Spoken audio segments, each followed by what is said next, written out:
got it set aside so you can take the time to explain to them whatever it is they need to know.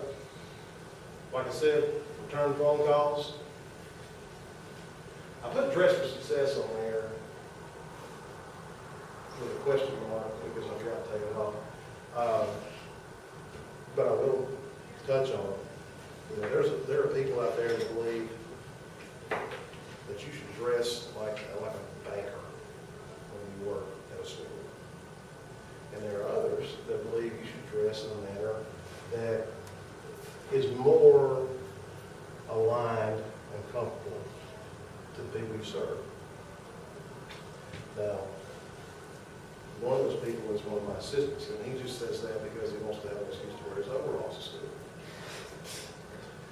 But you do have to think about what the messages that what you wear send people across the table. You know, I'm up here in my big red power tie and my black suit, you know, and I sit across the table from those people in the car. Do you think they feel empowered with me? They may feel intimidated with me. They may feel scared of me. Like I said before, people will drop out of school because they're having too good of a time. Right? And those people, just because they drop out of school, they don't disappear. They don't fall off the face of the earth.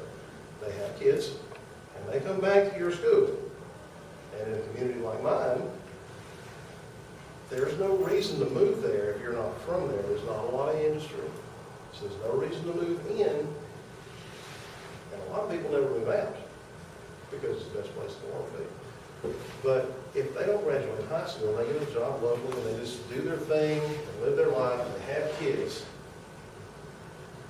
and I have a family member who is a high school dropout, and he texted me the other day. He was having a problem with his son's school, and it was not a simple problem, but he had a hard time dealing with it because when the problem came about, he went straight back to 1993 when he was sitting in front of the principal having his dealings with school.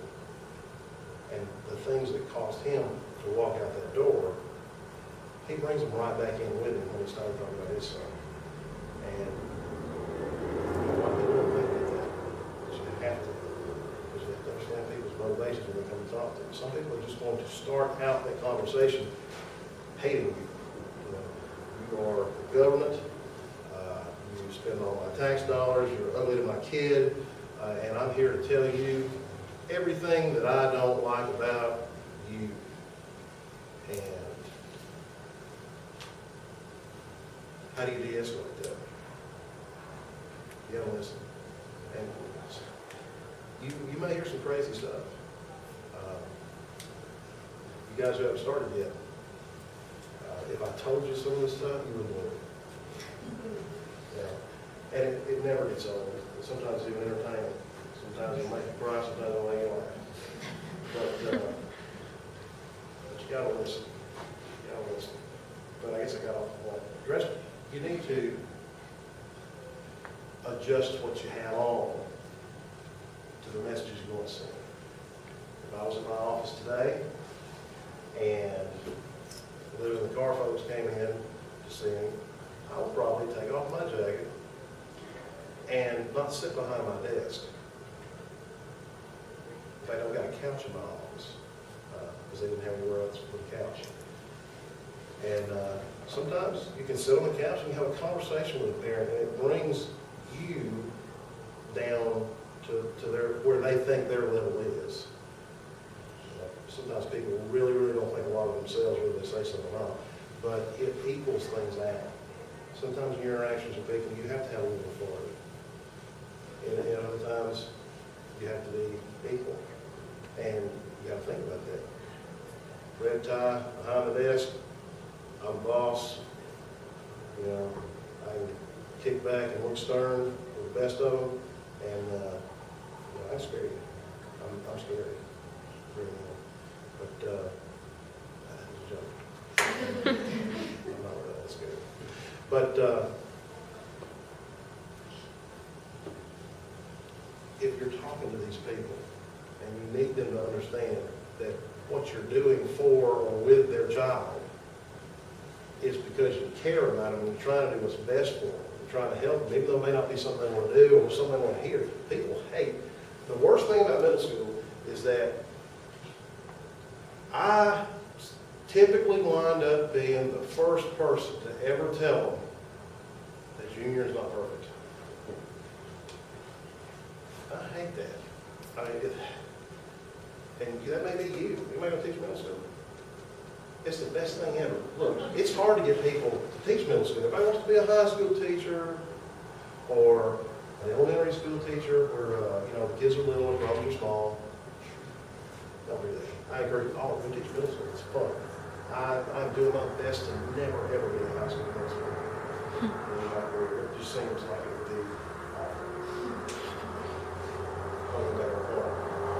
and like I said earlier, smile. Doesn't hurt anything. Doesn't cost you a dime.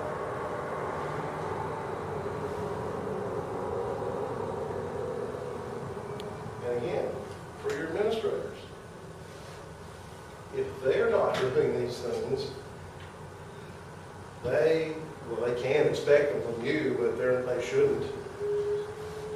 Because the kids in your class will act like you act.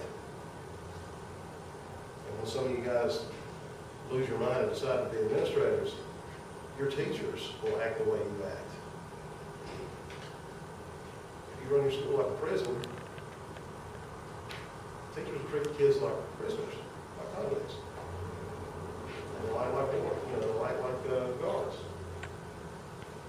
What you model is what you get. I'll remember that.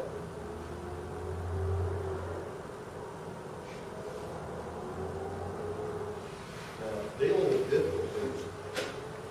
Wouldn't it be awesome if I could tell you exactly how to deal with every difficult person you ever meet? It would. And there's even a book about it, I think. And no, don't read that. Do what I told you. Listen to them. Be polite to them. Respect their concerns. A lot of difficult people are difficult because they can't stay with the point. If they come to you about one thing, they want to talk about everything else. Or if you put their kid in ISS, they want to talk to you about all the other kids who should be in ISS. You got to keep the focus straight on. Stay on point, keep it together, because crazy people want to take you to crazy town because they're the mayor. All right? You get on their turf and they own you. Don't argue with them. Listen to them. But keep them on the point. Something a lot of teachers have a really hard time with is admitting when they're wrong. That humanizes you very quickly in the eyes of a parent or a student. I don't have any teachers, I hope, like this at my school now, but I've worked in other places, and you just find some of those teachers, and they always seem to be high school math people for some reason. They are never, ever wrong. And I would hate to be that perfect. It would just be a struggle and a burden to have to be perfect all the time. Especially when you're dealing with a kid, you have to, when you messed up, don't get mad at the kid. You did it. Just fix it. Most of the things we deal with are easily fixable. You don't have to make a federal case out of it. Most important, I keep saying this, the major thing about keeping on focus, keeping on point, is that you have to focus your effort toward something. There are some people out there I've spoken to over the years that just want to rant and rave, and you're trying to keep them on point, but at some point you have to finally say, what is it that I can do to help you? Or how are we going to resolve this? Where do we need to go from here? Those are great ways to just say, we need to stop talking now and come to a conclusion. Sometimes I've had people tell me, I don't know, I'm done. I've said everything I want to say, and leave. Sometimes they don't have a point. They don't have a resolution. They just want to come in and scream.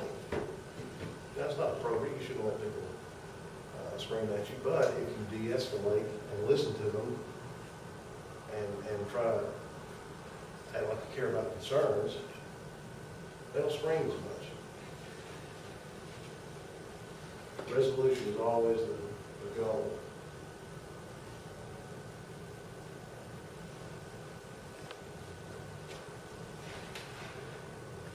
Now, again, like I said, I talked to the administrator, this is probably more important for a teacher. Notice, apply your policies there. When you get to your school, you will find, whether you are shown them or not, there is a policy for everything. And if you stick with the policy, you're good. Nobody can mess with you on ethics evaluation, right? But there are policies that are wrong, there are policies that are dumb, there are policies that are not in the best interest of children or parents. Sometimes they're just policies people can make because they want to make policies. But we still have to apply them. We can't not apply them. That's why this is so important. You're going to be great teachers, and you are going to apply those policies fairly and consistently across the kids. But the parent has to leave understanding that. You singled out my child. He needs to do his work. I want him to do his work. I made him sit at the silent lunch table because I've got to have his work. If I don't have his work, then I can't tell you how well he's doing.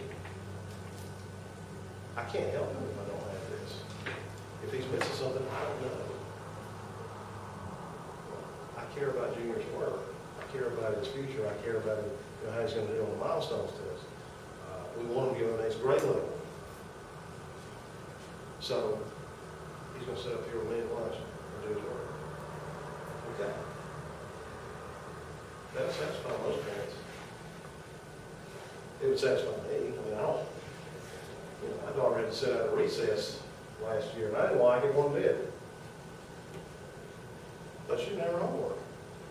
So, it is what it is. Maybe, it's hard as a dad, because that's better to go there.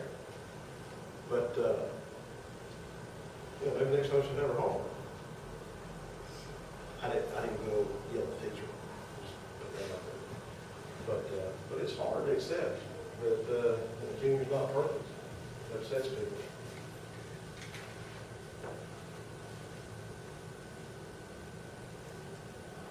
I kept saying that I figured out how to.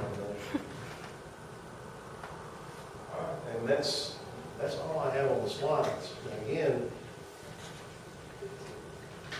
I didn't know we were going to have so many pre-service folks. So maybe there were some things I left out or didn't put in there. And that's okay, because you still got me for 10 minutes. So if you have any questions, if you want to argue, I can de-escalate you. But other than that, thank you very much. I appreciate you listening and being so attentive and being a great rep. All right. Yes, ma'am. I do have a question for you. How did you get to, where did you start? How did you get to your administrative position? Okay. I didn't really want to be an administrator, and I've been a principal for 7 years at 2 different schools. I've never applied for a principal's job. I was a high school band director. And, I did that for about 8 years, and about 6 years into it, I discovered that I was starting to lose hearing.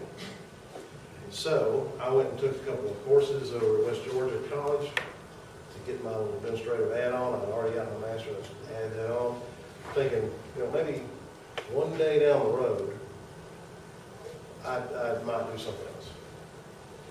A couple of years later, I finished that, and the hearing thing was getting worse. And I got an opportunity. I taught at a school system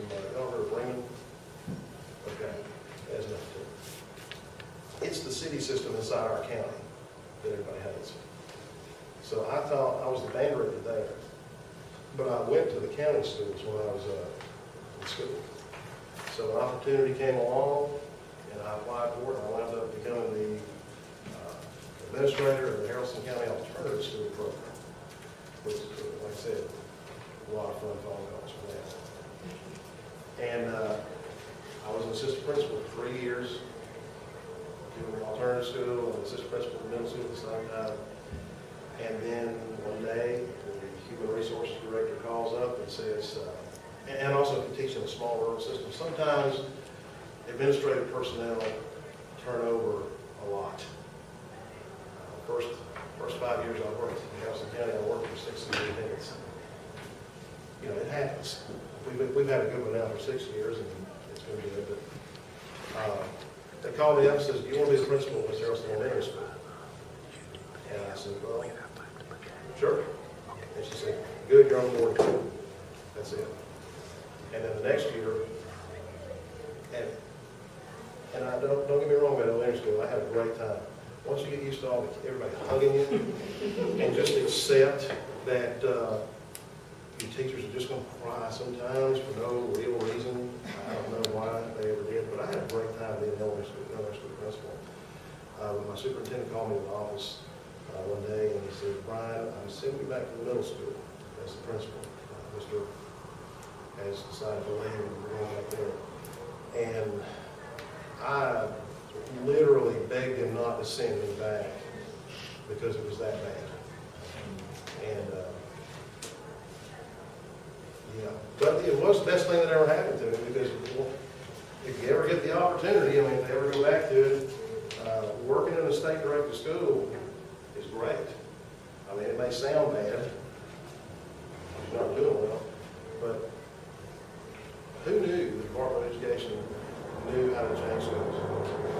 I wouldn't have thought that, not based on anything else I've ever experienced with them at that time. But you know, they gave us a lot of support and a lot of training, and helped us to design our programs to make things get better. And over the course of, he told me I had 3 years to get off, to make AYP. I was fired. No pressure. Hadn't made it in 7. Why can't we do it in 3? First year we didn't make it. We missed it by 1.